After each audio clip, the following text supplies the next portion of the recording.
ఆతరగొయ్యకు బంగారం. ఒక గ్రామంలో సుబ్బన్న అనే ఒక ముసలివాడు ఉండేవాడు. అతనికి ముగ్గురు కుమారులు. వారు ఎప్పుడూ పని చేయకుండా ఆలస్యంగా నిద్రపోయి రోజంతా అలా గడిపేవారు. ఒకరోజు సుబ్బన్న అనారోగ్యంతో పడిపోయాడు.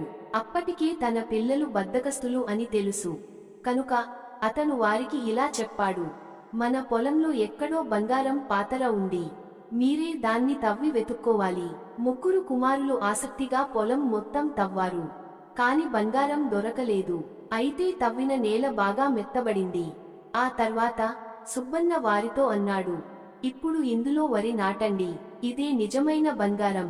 కుమారులు పొలం పనిలో శ్రమించగా కొన్ని నెలల తర్వాత వారికి అదిరిపోయే పంట వచ్చింది.